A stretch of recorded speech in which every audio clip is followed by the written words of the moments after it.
Welcome back to It's Haunted, What Now? I'm your host, Lainey. We're well and truly into the Halloween season now, and coming back to this podcast feels like coming home. It's always such a good feeling to come back to this podcast, particularly at this most opportune time of the year. We're moving into colder weather, and it's time to just let your spooky flag fly. Drink that hot tea, curl up in front of a stormy window at midnight, and really soak up everything that this best time of year has to offer.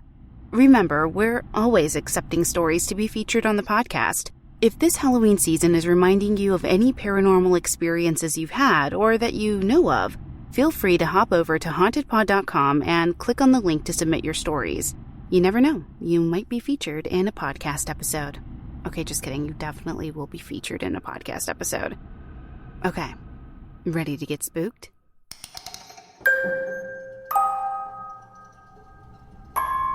Our first story today comes from Purple Doja, who tells us about something peeking over the side of their bed.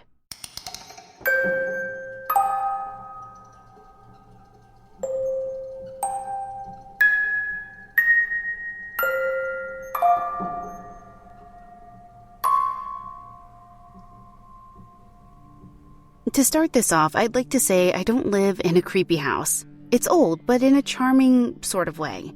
It doesn't feel negative when you walk in. It feels like home. Always just home. You can imagine my absolute shock then, when I was laying in bed this morning, watching something that was watching me back.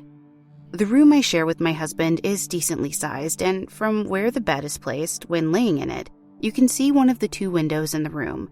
It was 4 a.m, and as it's summer, at that time it's already light enough to see the outlines of shapes. A quick disclaimer before I continue. We have no animals. I lay in bed waiting for my husband to come back to sleep after he'd gotten up, when I blinked and suddenly saw movement in the dark. There was a dark mass in the shape of a head, moving over top the covers just close enough that I could make out its face. I froze, thinking it was my husband. Sometimes he'll sit up when he can't sleep and play video games. I thought maybe he'd just come back and I hadn't heard the door open. "Why are you sitting on the floor?" I asked him. For a few seconds, my heart pounded. There was no answer. Then, a click. The doorknob turned and my husband walked in the door. Immediately, the face ducked down off the side of the bed and disappeared. Terrified, I screamed and had my husband do a thorough search. He came up empty-handed. I still can't explain it, but I'm now too scared to go into my bedroom alone. I remember that someone had once told me that I'd had an aunt who'd passed away who was looking out for me. But after what I witnessed, suddenly I don't feel safe at all.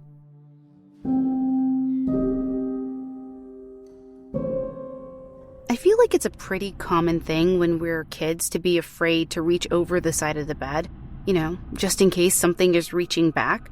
It's horrifying to think that the same risk can happen when we're adults. Maybe your husband should start staying put at night. Our next story is from Jen's Game, bringing us a tale of an innocent stuffed animal that turns out to be something much, much more sinister.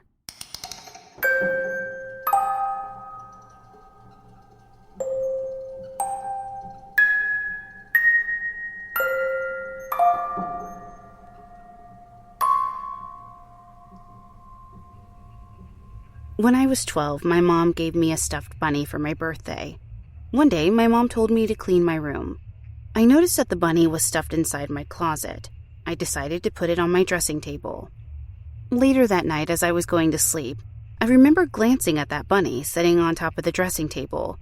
Next thing I knew, I was waking up at nearly 3 a.m, and I noticed that the bunny was laying in the bed beside me.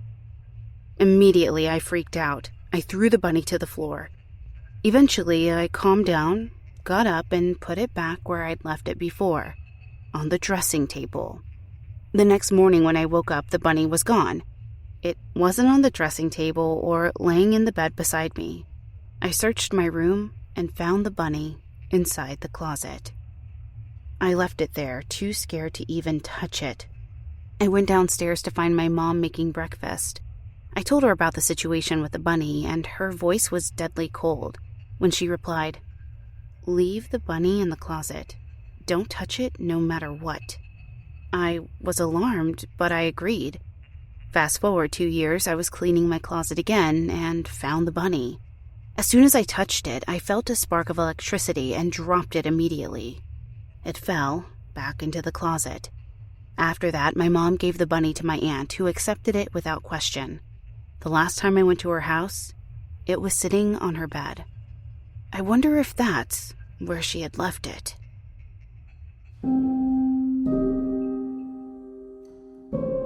So you wrote in last time, and you were featured in the previous episode about the whole haunted doll situation. And I think my horror of dolls is well documented at this point, and this story flirts with that line. I don't like it.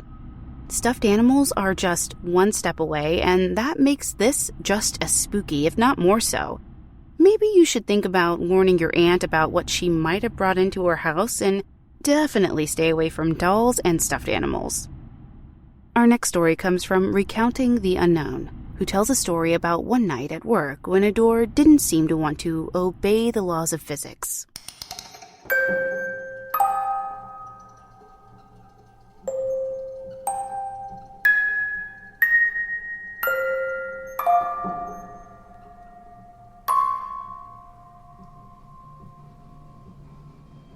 The building I work at is a care home. It's an old building built somewhere around the 1920s and was a hospital until it was converted to a care home in the 90s. It's a nice building, split into 5 areas featuring different specializations for different needs. Decent place, pretty out of the way, lots of pretty greenery and trees around it. I work in the kitchens and I do a lot of the cleaning. Standard stuff, and I've been there about a year. I've always thought that I could see someone in one area of the kitchen near the dry storage closet. I've always been sure that it's just me. One night I was locking up just as it was starting to get dark outside. I was alone, but it's a regular duty of mine, so it was no big deal. Part of my routine is closing all the doors and locking them before I go. The dry storage door is designed to close easily in the event of a fire. It will automatically swing closed, and keeping it open for any length of time has always been a problem. I nudged the latch with my left foot and headed over to the other side of the kitchen to pack everything up, when I realized I hadn't heard the door fall shut. I turned around, and the light had been turned off, so it was pitch black, with the heavy door halfway open. As I went over to close it, I got a bad feeling. It wasn't quite dread, but my whole body was yelling, "Run." I tried to close the door, but it wouldn't budge. Uncomfortable, I left and went back to the lock room to get my stuff. And then I heard the dry room storage door open again. When I went back to the door again, it was open a few more inches. I went to pull it closed, and I swear it felt like something on the other side was pulling back. One swift jerking motion to keep me from closing the door. It had actually physically pulled me forward, so I yanked hard on the door, slammed it closed, locked it, and bolted out of there. As I went to leave, I said out loud that I didn't want anyone to come with me. "I like guests," I said, "but I'm not inviting anyone home." And that weird feeling I had went away. I know it sounds like the door jammed, but looking back on it, I can't just deny that feeling. I have no clue what's going on here. I just want whatever it is to leave me alone.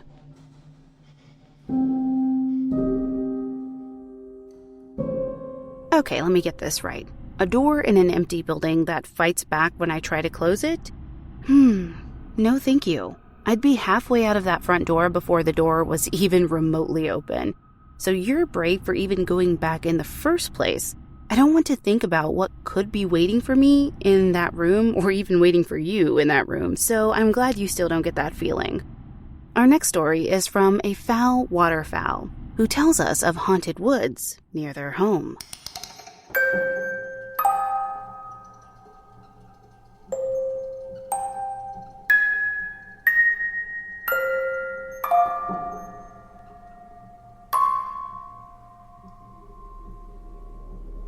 Growing up in the northwest of England, I've lived near a wooded park.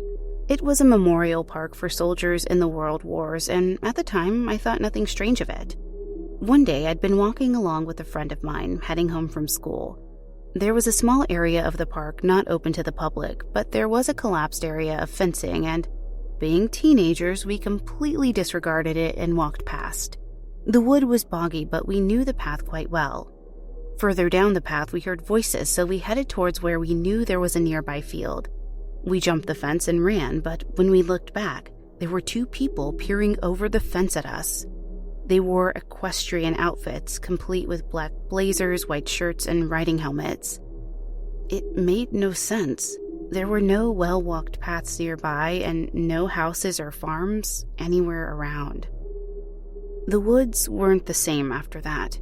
Later that month, I was walking my dog through the same field that backed into the woods. This time, there was a man in a red coat with his massive dog. They stood and watched me before slowly heading towards me.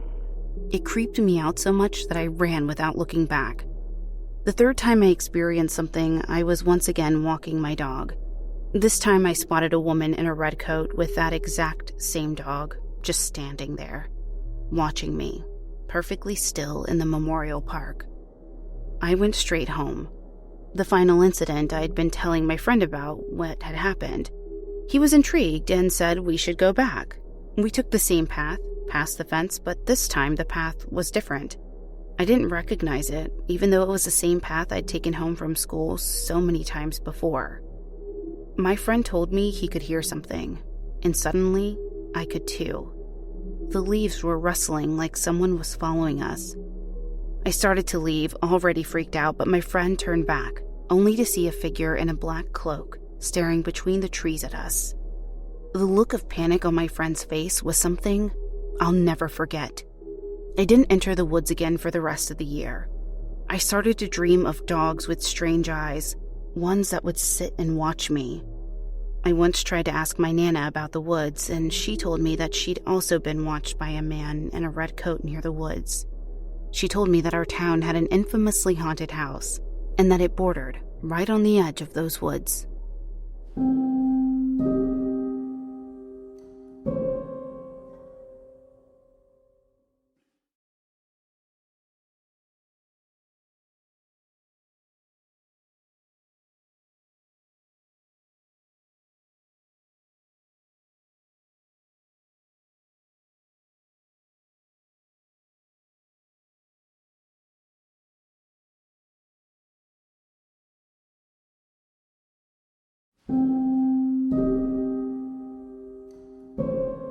I love the idea of historical figures lingering around places. Since you've seen these figures more than once, maybe it's possible that more people have as well. Who knows, maybe someone listening right now will have had the same experiences. Woods like those are rich in history, and I doubt we'll ever be able to unpack them all. But I want to hear all the stories about them as well. Our next story is from TMiserable, who tells us of a childhood encounter that may have had lasting consequences.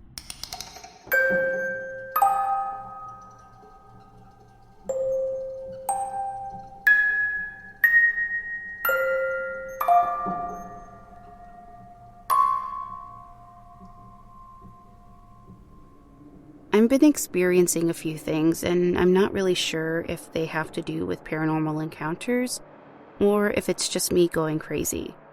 I started feeling things around me when I was around 8 or 9. At the time, my family and I lived in Norfolk, Virginia. We lived next to what my brother and I always joked was the haunted house. It was abandoned and very worn down. We began to grow more curious about it as we got older, so one day we went to explore it. My brother went in first, but was bored within seconds because he didn't see or feel anything. He left, but I was frozen in place. There was a broken mirror in the middle of the kitchen of all places. There was a man standing in that mirror's reflection. I couldn't really see his face. All I really saw was darkness. I knew for certain, however, that it wasn't a person, and I ran out of there as fast as I could. Since that day, I've heard my name being called. It mostly happens in the evening and afternoon. Usually it sounds like my mom or dad. But when I go to ask them, they say they haven't said a word. Or sometimes they're not even home. I told my family what was happening, but they think I'm having hallucinations. I don't think that's what this is. I see shadows too. It happens almost daily now. The most recent one was earlier today. I was watching YouTube on my own when I heard what sounded like something falling over. When I looked to see, I saw a black shadow by the stair railing. It was only for a second because when I went to grab my phone and look back, it was gone. Finally, I have a small door in my bedroom. It leads outside to the roof. It's pitch black inside, so I can't see anything. But if that little door is ever open, it feels like something else is in there in my room. I never go inside. I'm too terrified. But it always feels like something is in there now, watching me. Looking back, I should have explored more of that house from when we were children, but I was too terrified at the time to care. I never went near that house again. A few months later, they renovated it, and ever since then, I've heard things, seen shadows. It's happening more and more often. Sometimes I'll even hear people walking outside my room or down the stairs, but when I go to look, there's no one there. It keeps happening. I don't know how to make it stop.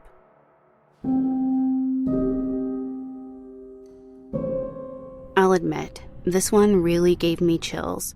The thought that you might have had something following you from childhood is bad enough, but the fact that it's getting worse, maybe something's trying to get your attention, and maybe it's getting impatient. Highly recommend doing some type of grounding thing for yourself that will help protect your energy. Good luck. Our next story is from Sammykins23, who brings us a story about a home they recently moved into and the unexpected roommates they may have acquired.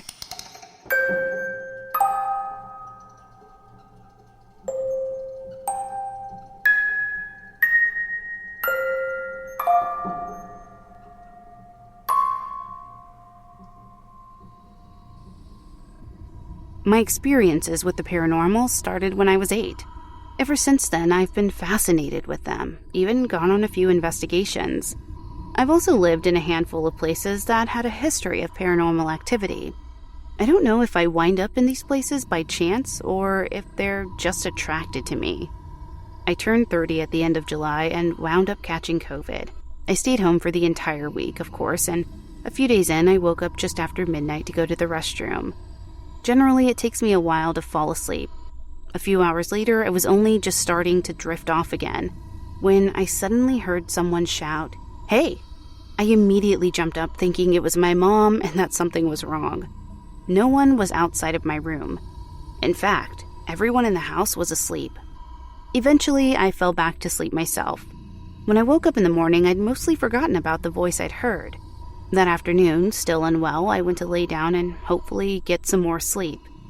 Just as I was drifting off, I heard a strange sound, like the tab on the top of a Coke can on my table being flicked. It was an intact can, so there was no reason for it to be making any noise. I sat up straight and stared at it, confused. In that moment, out of the corner of my eye, I saw my TV turn itself on.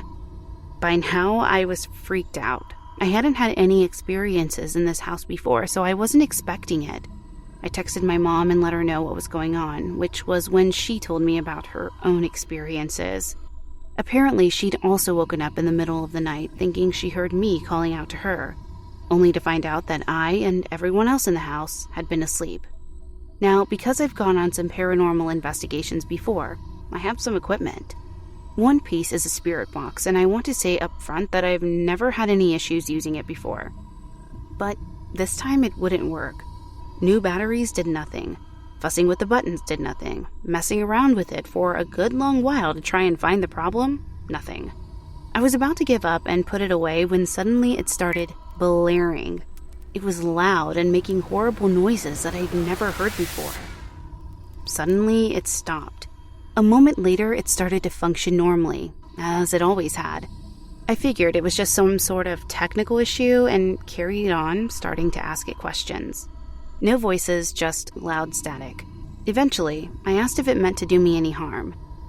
Immediately, 4 voices came through, clear as a bell. Run. Startled, I found myself answering, "No, I'm not going to run." Another deep, scraggly voice answered, "Not yet." Unsure of what to answer, I sat there stunned, when suddenly I heard what sounded like someone in the hall across from my room. Thinking it was my mom, I went to check, and as I moved, the noises stopped. My mom was nowhere to be found. I'll admit it's been a long time since I've been spooked like that, and I'm not sure what to make of it.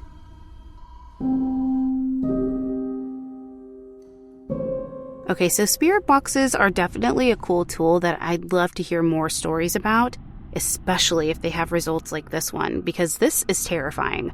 I'm not sure I'd be able to handle it as calmly as you have. So, for instance, if a voice from a spirit box told me to run, I'd take that threat at face value, and the for sale sign, again, would be out in the front lawn within a week, if it was my house, or I'd just be like, hey, I'm gonna go hang out with a friend. So, our final story today comes from the Bay Del Rey on Instagram. They bring a chilling tale of a malevolent presence in their house, and the consequences of living with it for far too long.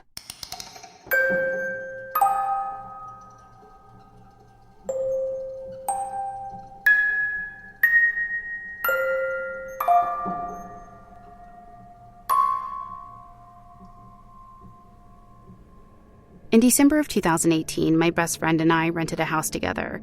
It was a pretty big house, but it was also extremely old and pretty run down. When we first moved in, things seemed okay. One night during the first week or so of our stay, my best friend had to drop off another one of our friends at home, and so I stayed home alone in the house for the first time. I didn't have all of my things moved in just yet and had no bed. I was sitting in the middle of the floor on a blanket, holding one of my little stuffed animals, when something strange began to happen. It feels like a fever dream. Something came over me and I felt so dreadful and terrified, scared for my life and completely paralyzed. I couldn't move from the spot I was sitting in. I just kept looking around the room thinking someone else was there and praying that my friend would come home soon. I can't remember how the feeling ended or even how long it lasted. It felt like an eternity. I ended up chalking it up to an anxiety attack of being alone in a new house for the first time, and I didn't tell anyone what had happened. As time went on, I started to realize that I didn't like being alone at the house at all. I'd often sit on our couch or in my room just staring and waiting for someone to come home because I was paralyzed with terror. A few weeks after living in the house, we came home to find our back door wide open. Garbage from the kitchen was thrown all over the house. Nobody could remember for certain if they locked it or not, but I was so sure that I had. We were both pretty freaked out, so we immediately locked up and went back to our friend's house where we'd just been. We brought them back with us to check the house over for safety. Our friends eventually cleared it, saying there was nothing inside. They agreed to stay with us for a little bit, agreeing that it was bizarre, and my friend and I were both clearly terrified. After that night, we'd come home several times to find the back door was unlocked and garbage strewn around the house. My boyfriend at the time told me that he didn't like the feelings he got in the house and refused to stay overnight. Eventually, we became just terrified of our own home. We were clean people, but we were suddenly infested with roaches and mice, and nothing we did to get rid of them seemed to work. Of course, the house could have just been old, but it seemed excessive, even for an aging building. One night, my friend came running into my room in a panic, claiming she'd seen the ice maker switch in the freezer move on its own from on to off. Meanwhile, my daughter, who was 4 at the time, was terrified of her bedroom. There were many occasions where she'd sob, begging me not to make her sleep in her room, talking endlessly about monsters. I thought it was her overactive imagination until one night I heard her screaming, banging on my door for me to come and get her. I leapt out of bed to get her, terrified that she was genuinely hurt. She told me she'd seen a monster in her room, and the terror she clearly felt was real. Items started to disappear. Our friend once took a shower at our place, and when he came out, his cell phone was missing. He tore the house apart looking for it, only to find it in the basement, a place where he'd never gone before. Eventually, my friend confessed that things were getting increasingly awful for her. She'd seen a black figure on the ceiling of her bedroom when she was trying to sleep. My daughter's father then told me that he'd seen a hand coming underneath the bathroom door while he was in there. The list of experiences goes on and on. The house made our lives terrible. We fought endlessly, even resorting to a fist fight, which we'd never done before. The more we discuss it now, the more we realize that it was the house. That oppressive air turning us against each other, making us live in fear. The whole experience feels like a bad dream. The best decision we made was leaving the house. But I still can't quite wrap my brain around the things we saw and experienced there.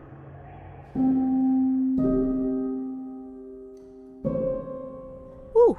Man, I think I'm going to have to agree with you here. 1 or 2 of these events happening would be one thing.